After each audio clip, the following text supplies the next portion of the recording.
I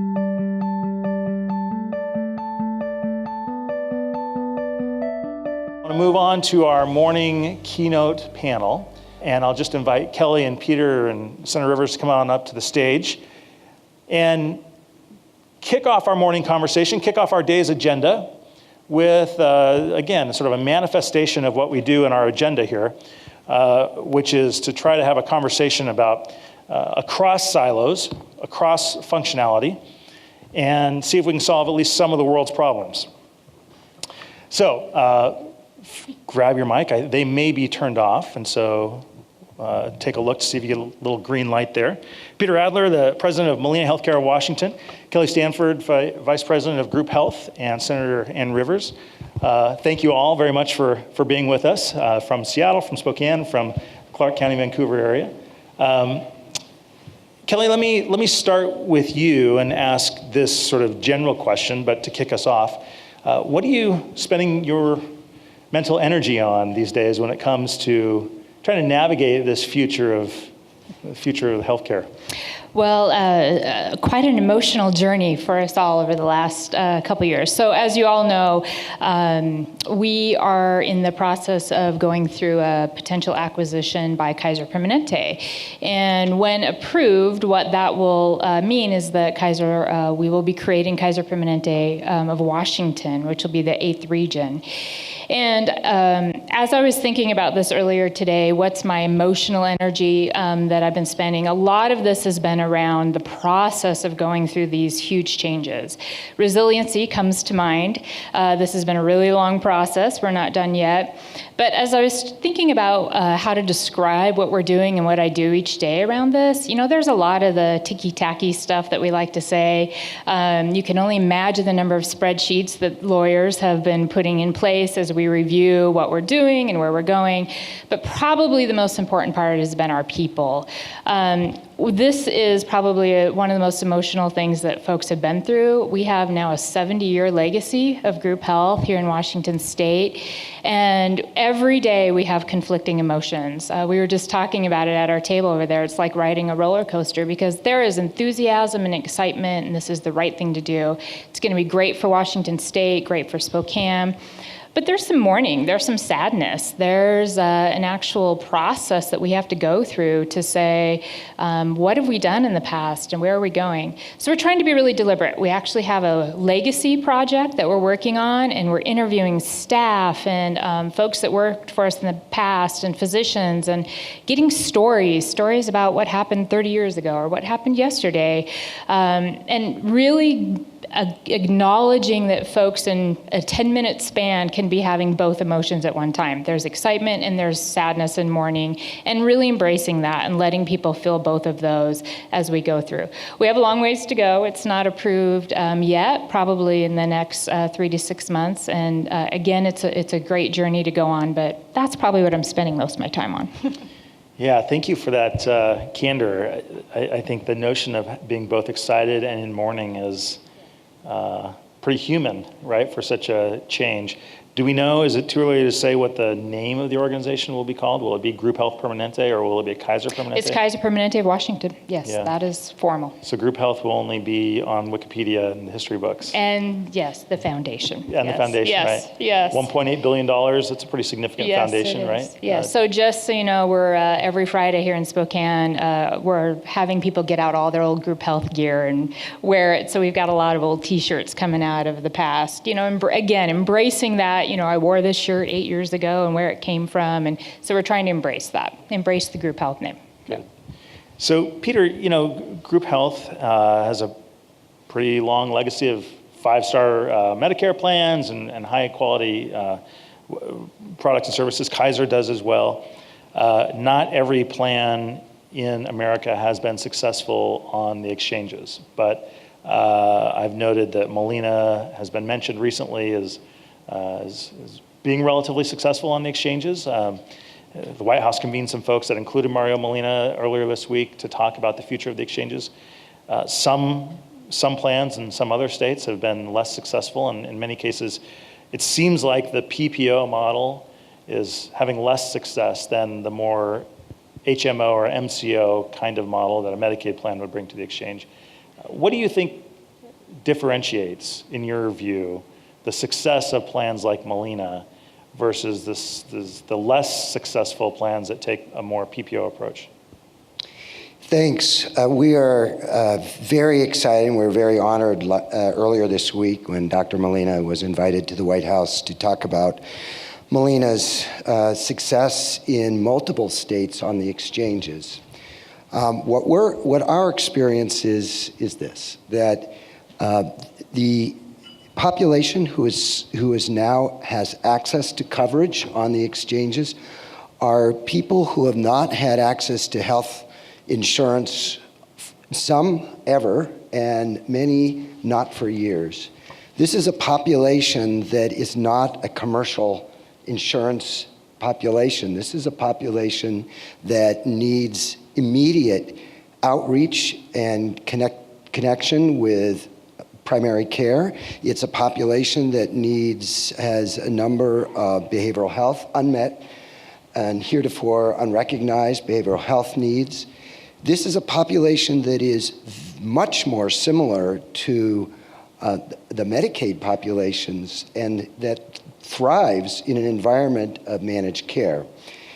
As a result of that, Molina, coming from that pedigree, has approached the exchanges and our partnerships with providers who join our network for our exchange product is not every provider in the marketplace, but is in fact high value, the providers who are very comfortable providing high value services, primary care physicians who truly understand the need for care coordination.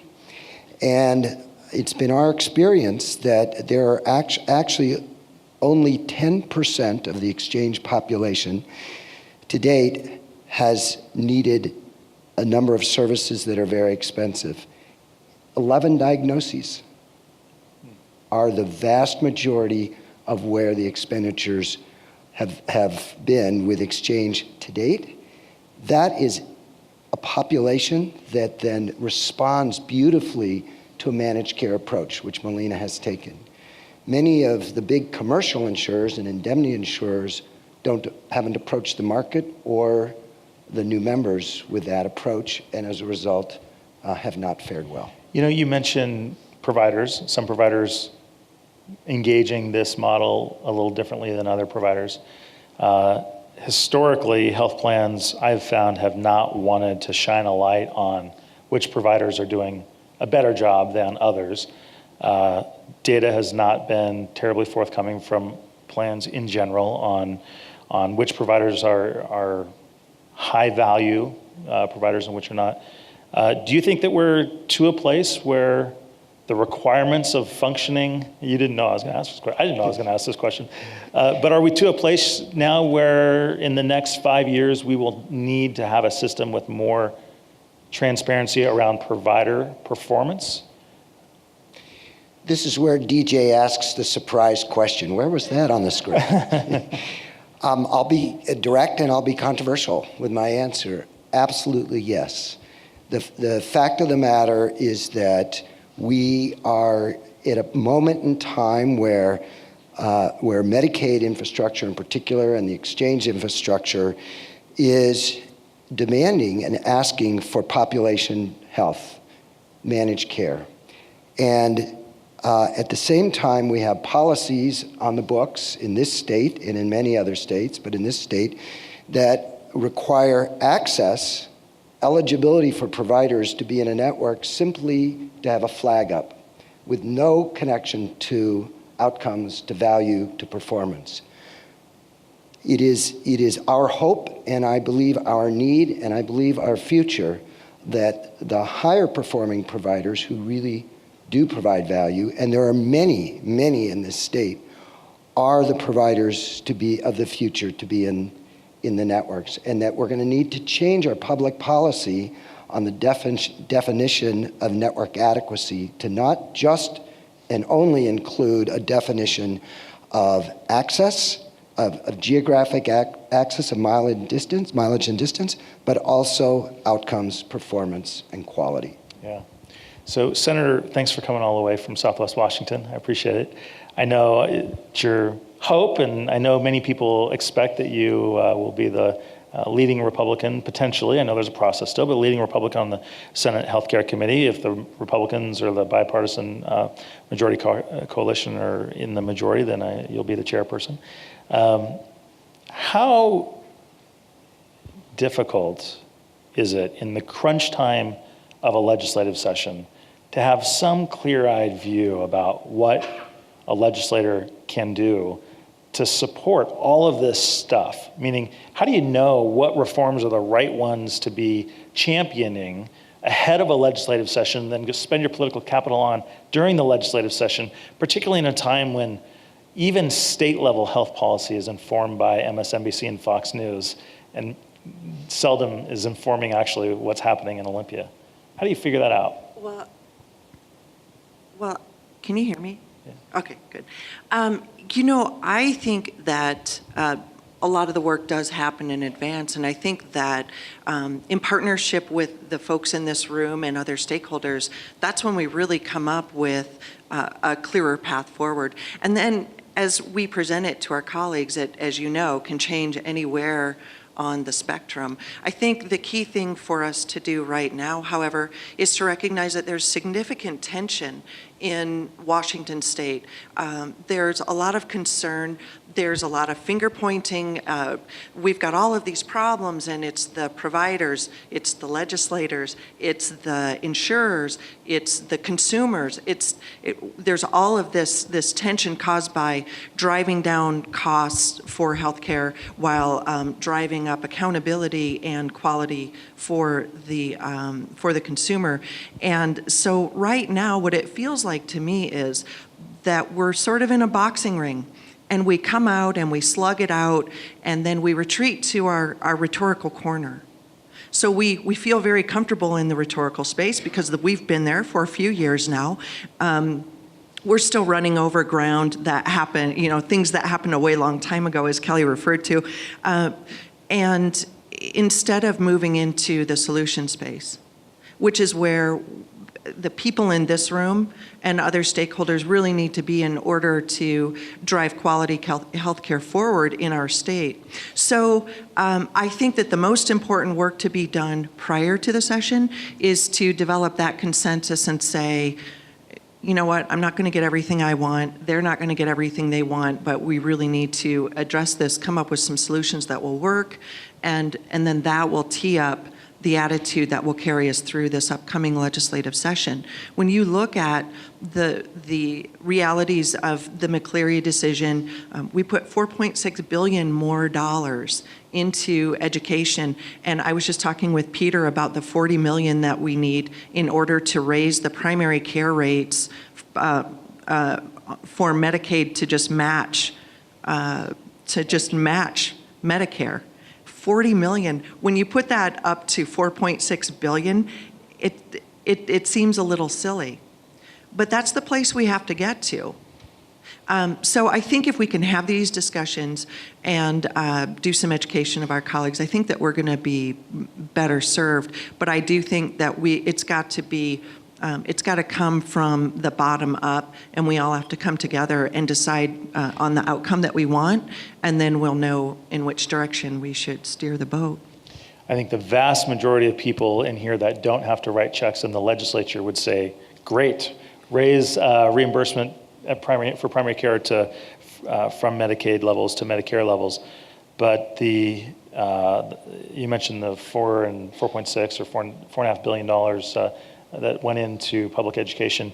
My recollection is that the budget is about $38 billion, give or take, or maybe we're getting closer to 40 now. But and I think the Supreme Court's number, you know better than I do, is it an additional $12 billion or additional $10 billion, or is still unknown as to what we think the Supreme Court thinks is required to fund education? It's still unknown, and they're very busy trying to back away from attaching a dollar figure, but there's discussion about including the cost of capital expense for education with the class size initiative. The people of the state really wanted the smaller class size, but if you had told them that it would require 12 to 15 billion more in new facilities, they may have thought twice about that.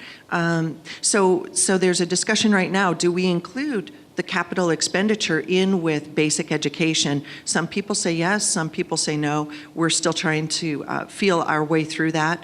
But in this McCleary day and age, where it's all about education funding, and many of us are developing the sense that there's no amount of money that we could put into education that would be acceptable. And I don't know if any of you are feeling that way, but it's always a new number. When we first started off with McCleary, we were told that it was about $3 billion that was needed. Now we've put in 4.6, and now people are saying, well, we need 3.5 more. And so there's just this, we feel like we're shooting at a target that we can never possibly hit because the target's constantly moving. Think of Lucy holding the football for Charlie Brown. He ends up on his back every time because she moves the ball, and then he's left to wonder what happened. But I only mention the education piece to you so that you understand that it's front of mind for most people. And so healthcare has taken a back seat. But the reality is that we have things on the horizon, huge budgetary concerns on the horizon because of healthcare with pharmaceutical costs and other mandates that the courts have given us, the Hep C treatment, and then we're dealing with the aftermath of hedge fund investors trying to play in the pharmaceutical space and the fallout of all of that. So there are so many items swirling. The budgetary piece is huge, and I think will continue to be huge, but it's only a matter of time until there's a lawsuit about the healthcare system. So why don't we just get it squared away and head that off at the pass? Yeah. So Peter, the legislature is going to have an active conversation about revenue and expenses. This is all contextual to Senator Rivers' point. McCleary is an important context. Also important context is the fact that in this next budget, the federal match for the expansion population in Medicaid will first drop to 97%, then 94%, and ultimately down to 90%. So the state share will increase. In the legislative session this last year, as you know, there was some attention paid, and in interim work, some attention paid to having MCOs effectively have flat premium rates or paid to the MCOs to manage Medicaid moving forward. MCOs aren't always terribly excited about the notion of holding the premium flat while the rest of costs go up. Is there a pathway, first, what do you think about that? The likelihood that is that a reasonable pathway forward to meet McCleary demands and other funding demands by holding Medicaid level?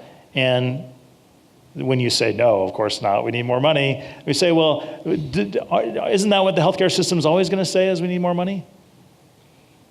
No, why would we say that? So you asked multiple questions there. The first point, it wasn't a question, but I don't want to let pass, DJ, is that when the federal government introduces a new program and is paying 100%, and over 5 years, they are asking the states to ultimately contribute 10%, but the feds still pay 90%, we should be standing in the streets celebrating.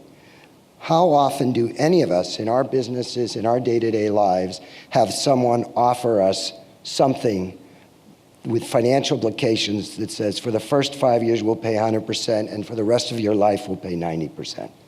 So I want to start there. I mean, there is a celebration.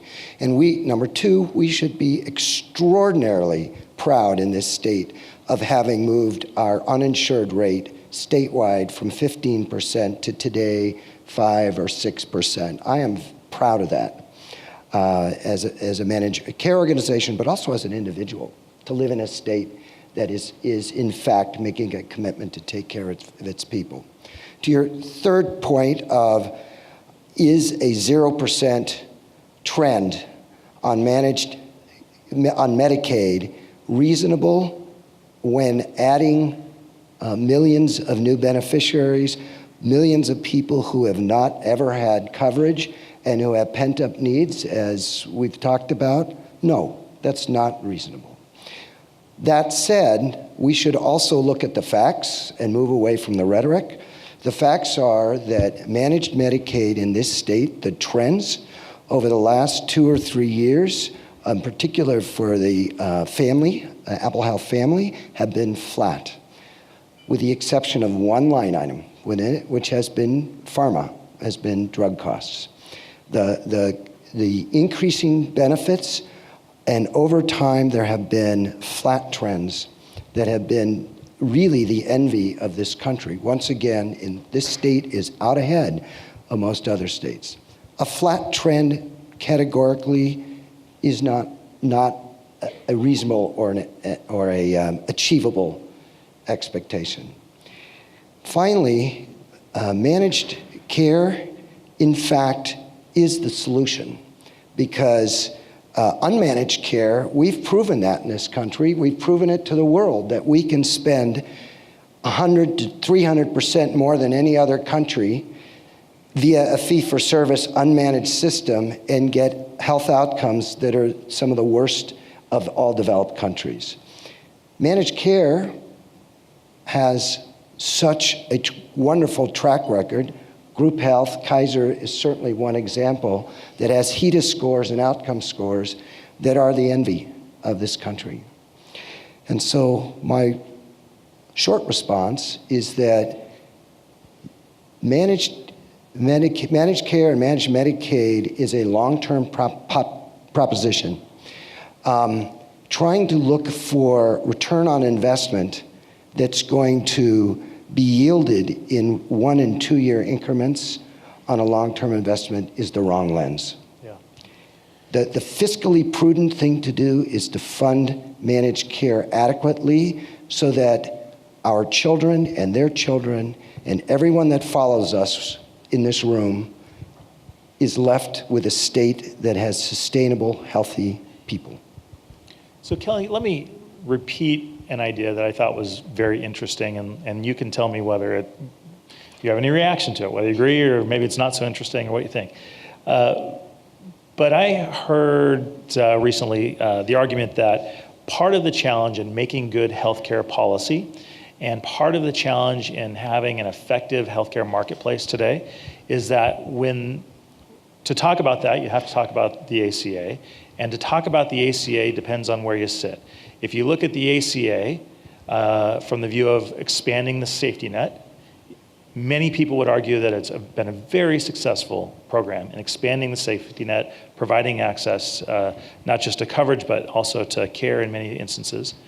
If you look at the ACA as a tool for cost control and fundamental system reform, particularly on the exchanges and in the commercial marketplace, it has not been as much of a tool.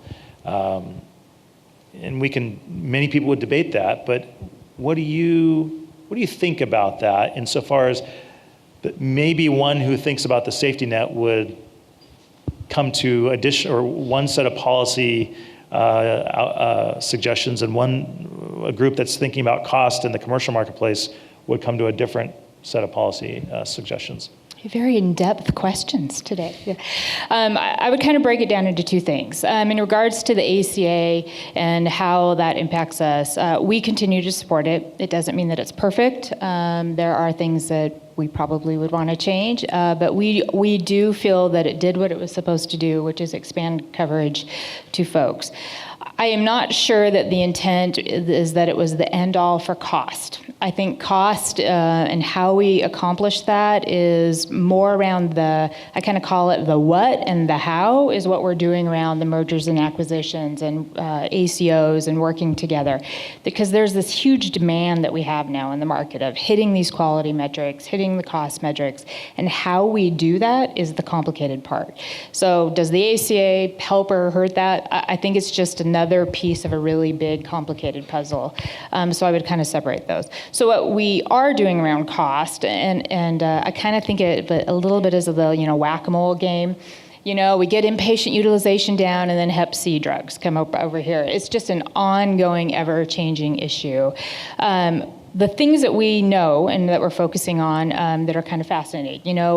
From a broader sense, we're still focusing on resource stewardship. And for us, that means shared decision-making with patients. It means variation, even within organizations like Group Health and Kaiser, that you would think we would all have standardization. There's still huge variation on who orders what and when. And then really, how do we get back to that evidence-based medicine? The other thing is the why. And even here in Spokane, as you know, we have a ACO relationship with our partners, Providence. And so we've had a track of a population of patients now for the last 3 years that we've been managing, that we've been assessing. And the number one cost issue that we have is ED usage. And the fascinating thing to me is that one of the big cohorts of this population are our own employees, because we're both self-funded. So these are employees that live and breathe this. They probably wrote the brochure on when you should use ED use and not. And they're increasing double-digit numbers over the last 3 years, our own employees' use of ED use. So there's also this fundamental why. Why is that happening? And how do we dig into that and figure out what we can do about that? So I kind of look at cost as this huge, multifaceted approach, and we need to hit every one of them. Yeah, interesting. Let me shift gears a little bit to be very specific about policy and politics a little bit, Senator. On the Affordable Care Act, there are some, particularly at the national level, mostly in other states, that continue to say that the Affordable Care Act should be repealed and replaced with something. In Washington State Republican politics, or maybe just in your opinion, should the ACA be repealed, or is that settled law for most of the conversation around policy these days? I think it's settled law. I think that, and I'm speaking for myself, I'm not speaking for my caucus, I'm just being very pragmatic. As you were asking, as you were asking the question about, Kelly, the question just a second ago about the ACA, I was thinking to myself, I was not a supporter of the ACA when it came out, and I could see what was going to happen. There was no way it was going to be more cost effective. All of these different things. We're welcoming so many new people into the healthcare system, as was pointed out earlier, that have all of these, they've never had care, so they are going to have more issues to be dealt with. So at first it's going to be more expensive, then maybe we get them on the right track and they take charge of their wellness and it's good. But I have a 24-year-old son, and you know what?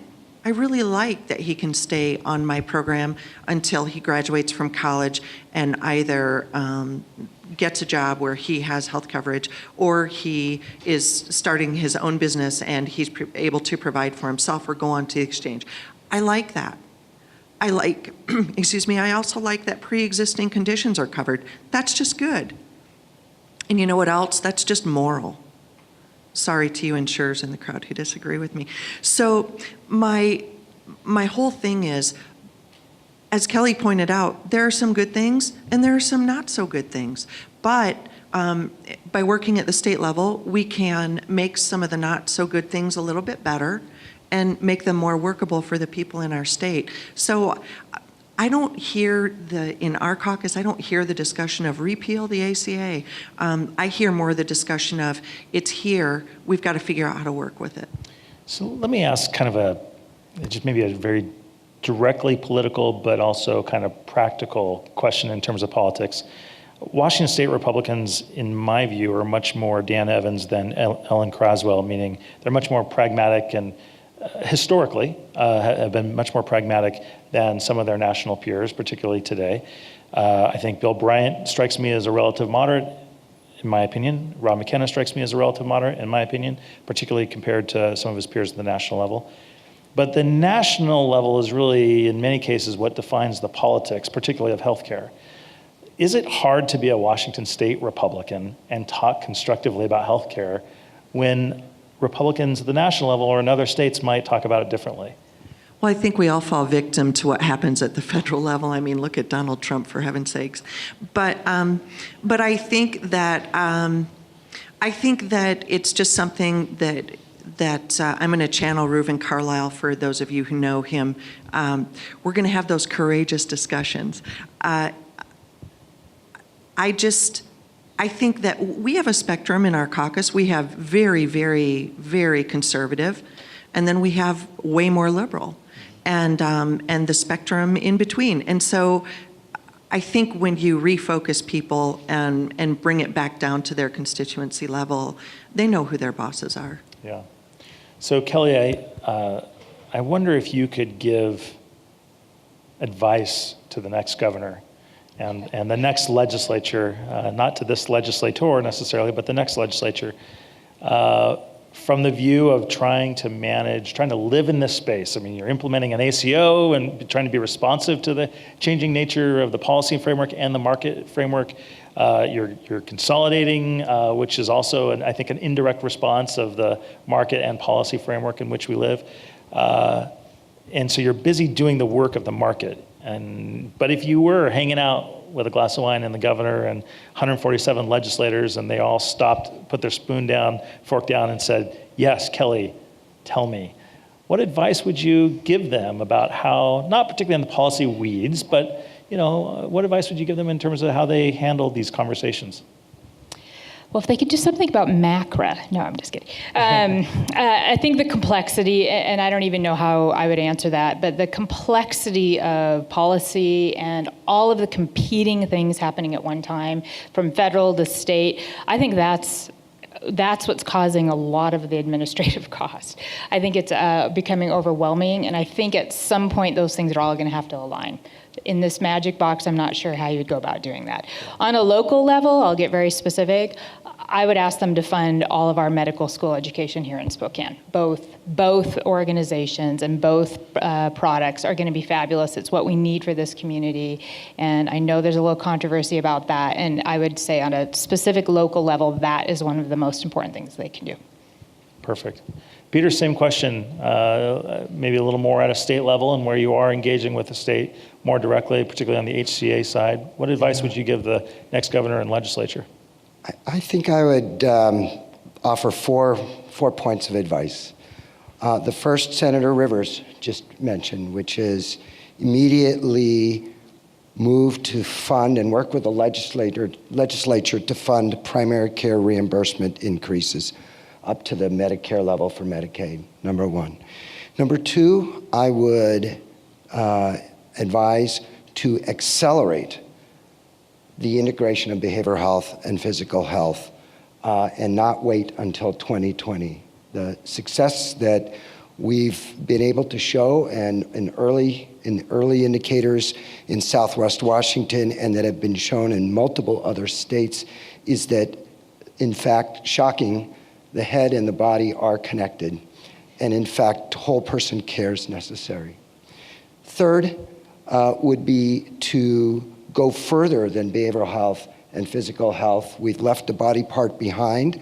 Oral health somehow isn't included and is still an unmanaged care, and long-term care support services. The focus in the state has been on the Medicaid expenditure in the legislature in the managed Medicaid line. There is an enormous state expenditure in unmanaged Medicaid in long-term care services, support services, and oral health that need to move in. And finally, as the fourth point, I would urge and encourage working with the legislature, both sides of the aisle. It's not a partisan issue, that healthcare is a long-term investment, that the investments and changes that we courageously need to make today are not going to reap their rewards on our watch, but on our children's watch. And I think that's what the higher calling that we all have. So Senator Rivers, I'll give you the last word. What advice would you give to the markets, not insofar as what you need to hear from them to inform the legislative activity in the session, but what advice from the view of a policymaker who's trying to write good bills and also cover big checks, and so insofar as Medicaid and state employees are concerned and other beneficiaries. But what advice would you give to the market in terms of how they should be thinking how they should be acting or operating, upon which values they might settle and operate as they move forward in this post-ACA environment? When I made my intent to Senator Schussler clear that I intended to seek the chairmanship of the Healthcare Committee, he said, "Why do you want that committee?" He said, "We have all of our friends who just fight each other." He said, "They're at each other's throats all the time, and you become the monkey in the middle. Why would you want that?" And I thought about that long and hard, and here's the answer.